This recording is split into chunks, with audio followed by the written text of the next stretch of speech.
नरोइस अब बुवा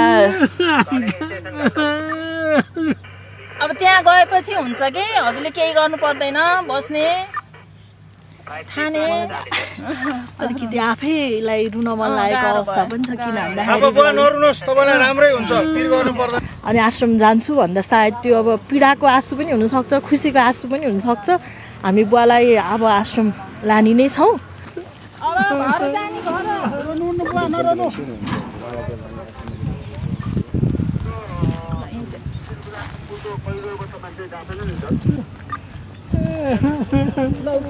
किन रुनु भा अब चाहिँ मागेर अब हैन अब हामी छौँ बा है उहाँको बुवाको हकमा भन्नुपर्दा पहिला यहाँ बस्ती नयाँ बन्द गर्दा उहाँले आफ्नो उमेरमा चाहिँ लगभग हरेक घरमा चाहिँ यो जाला मजदुरी गर्ने कामहरू गर्नुभएको थियो भन्ने कुराहरू यहाँको स्थानीयले माया गरेर उहाँलाई एकपटक लानु भएको रहेछ अहिले त दयनीय अवस्था नै छ पूर्ण रूपमा अलि अशक्त पनि हुनुभएको छ अहिले त एकदमै गाह्रो छ हिँड्न पनि सम्पूर्णमा फेरि पनि नमस्कार जय मानव सेवा सदा जस्तै हामी उद्धारको क्रममा आइसकेका छौँ हजुरहरूलाई जानकारी नै छ सबैका लागि खाना नाना छाना स्वास्थ्य र शिक्षा भनी पवित्र उद्देश्यका साथ स्थापना भएको मानव सेवा आश्रमको आज उद्धारको टिम फेरि पनि अर्को उद्धारको लागि भनेर स्थानीयहरूकै खबर पश्चात चाहिँ हामी यहाँ बुवालाई उद्धार गर्नको लागि आएको छौँ हजुरहरूले त्यो वरिपरि देख्न सक्नुहुन्छ बुवाको अवस्था चाहिँ अलि नाजुक रहेको छ किन भन्दाखेरि उहाँलाई चाहिँ हाम्रो स्थानीयले खबर दिनुभए अनुसार चाहिँ पहिला चाहिँ बुवाले यस्तो घरहरू निर्माण गर्ने काम गर्नुहुँदो रहेछ अहिले चाहिँ अलिक थला परेर बस्नुभएको रहेछ अहिले हामी कीर्तिपुर नगरपालिका वडा नम्बर 2 मा छौँ बुवा चाहिँ 1 वर्षदेखि यस्तो अवस्थामा हुनुहुँदो रहेछ हाम्रो अभिभावक हुनुहुन्छ सहयोगी हुनुहुन्छ आदरणीय रमा पौडेल म्याम त्यसै गरी हाम्रो यहाँको स्थानीय हुनुहुन्छ आदरणीय रमेश ढुङ्गाना सरले चाहिँ हामीलाई यहाँ यस्तो अवस्थामा हुनुहुन्छ भनेर जानकारी दिनुभएको थियो नमस्कार बुवा भित्र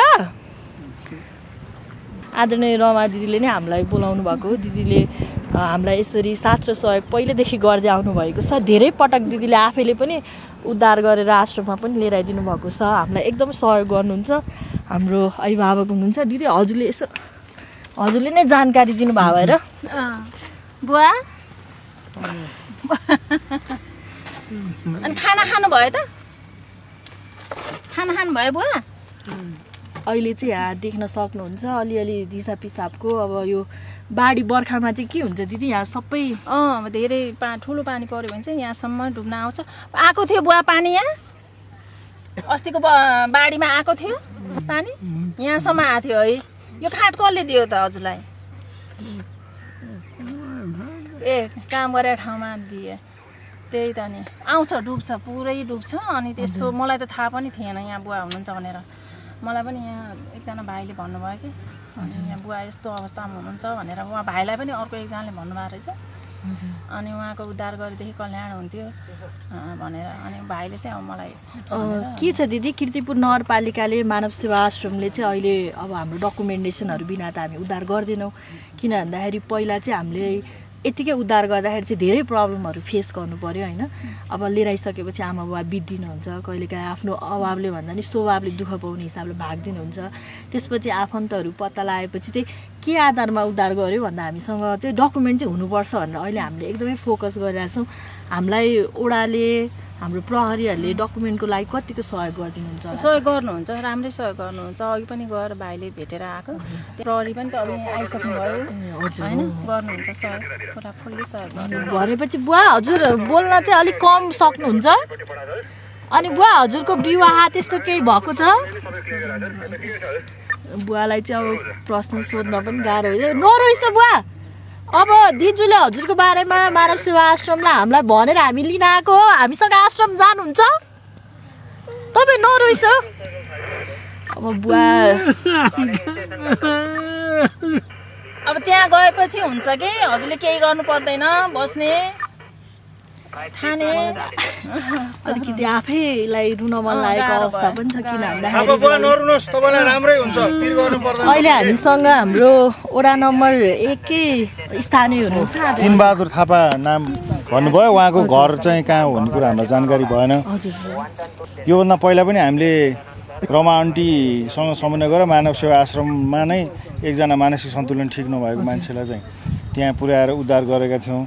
मानव सेवा आश्रम त निकै राम्रो काम गरिरहेछ। उहाँको बुवाको हकमा भन्नुपर्दा पहिला यहाँ बस्ती नयाँ बन्द गर्दा उहाँले आफ्नो उमेरमा चाहिँ लगभग हरेक घरमा चाहिँ यो जाला मजदुरी गर्ने कामहरू गर्नुभएको थियो भन्ने कुराहरू यहाँको स्थानीयले माया गरेर उहाँलाई एकपटक लानु भएको रहेछ। अहिले त दयनीय अवस्था नै छ, पूर्ण रूपमा अलि अशक्त पनि हुनुभएको छ। अहिले त एकदमै गाह्रो छ हिँड्न पनि। अघि नै हामीले भेट्दाखेरि पनि त्यस्तै देखियो। अब यो एकदमै राम्रो पुण्य कर्म मानव सेवा आश्रमले सुरु गरेको छ। त्यसमा अब यहाँले लगिदिनु भएर हामीलाई पनि धेरै नै खुसी लाग्छ। उहाँको पनि उद्धार हुन्छ। उहाँले जानकारी दिइसक्नुभयो। यहाँ वरिपरिको प्राय पुरानो घर चाहिँ बुवाले नै निर्माण गर्नुभएको रहेछ होइन। अब स्थानीयहरूले माया गरेर हस्पिटल पनि लानु भएको रहेछ, त्यहाँबाट पनि भाग्नु भएको अथवा भनौँ मिसप्लेस भएर आउनुभएको रहेछ। तर अहिले बुवा एकदम रुनु भएको छ। अनि आश्रम जान्छु भन्दा सायद त्यो अब पीडाको आँसु पनि हुनसक्छ, खुसीको आँसु पनि हुनसक्छ। हामी बुवालाई अब आश्रम लाने नै छौँ। तपाईँले देख्न सक्नुहुन्छ वरिपरि यो पहिरोले होला सायद सबै सामान यहाँ आएको छ होइन। हामीले कल्पना पनि गर्न सक्दैनौँ। हामी आफैलाई त एक दिन भुइँमा सुत्दा कस्तो हुन्छ होइन। बुवा विगत 1 वर्षदेखि अथवा त्योभन्दा बढी जानकारी भएको चाहिँ 1 वर्ष भएको रहेछ उहाँलाई यस्तो अवस्थामा हुँदो रहेछ। अब सायद यो चुलो जस्तो छ उहाँले खाना पकाउने, अब यस्तो चुलोमा होइन कसरी पकाएर खानुहुन्छ है। अब फेरि यत्रो उमेरको मान्छे पहिला। हजुर बुवाको कोही पनि हुनुहुन्न होइन त?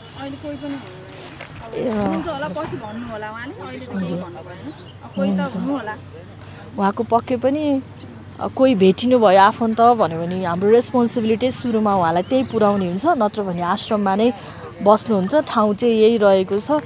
एकदम अब बाढीले बिजोग पनि छ, दुर्गन्ध पनि अलिअलि आइरहेको छ। नरहेछ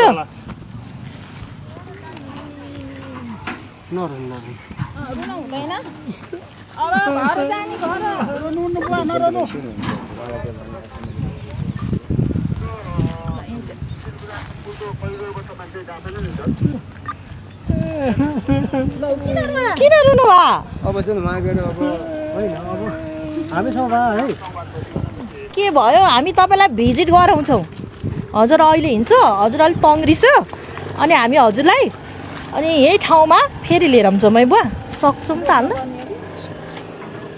सक्छ बोक्छ बिस्तारै ल। बुवालाई चाहिँ अब हामी आश्रम लान्छौँ। अनि बुवा चाहिँ अब रुनु भएको छ। अघि हाम्रो सरले भन्नुभएको जस्तो दुवै कुरा हुनसक्छ। एकदम उद्धार भयो उहाँको भनेर पनि हुनसक्छ र आफू यत्रो वर्ष यो ठाउँमा बस्नुभयो। अब जस्तो जे भयो नि आफू बसेको ठाउँ सबैलाई प्यारो हुन्छ सायद। अब हामी बुवालाई छिट्टै नै आश्रममा लगेर 1 महिनापछि फेरि यो ठाउँमा चाहिँ उहाँको यदि सेन्टिमेन्ट जोडिएको छ त्यस्तो केही छ भने हामी फेरि उहाँलाई लिएर आउँछौँ। अहिले चाहिँ हामी मानव सेवा आश्रमको शाखा कार्यालय काठमाडौँ रानीवन यो हाम्रो भवन चाहिँ होइन हामी केही समयको लागि केही वर्षको लागि भनेर चाहिँ यो सुकुम्बासी नबसेपछि चाहिँ मानव सेवा आश्रममा आएर बसेको भवनमा चाहिँ हामीले उहाँहरूलाई लिएर आइसक्यौँ। अहिले पनि यहाँ 240 जनाभन्दा बढी आमा बुवाहरूले आश्रय लिइरहनु भएको छ। अब चाहिँ हामी बुवाहरूलाई सरसफाइतर्फ लानेछौँ, बुवालाई हामी निकाल्नेछौँ। यो खोलिदिनुहोस् त। अहिलेलाई चाहिँ जय मानव सेवा, जय मानवता। धन्यवाद।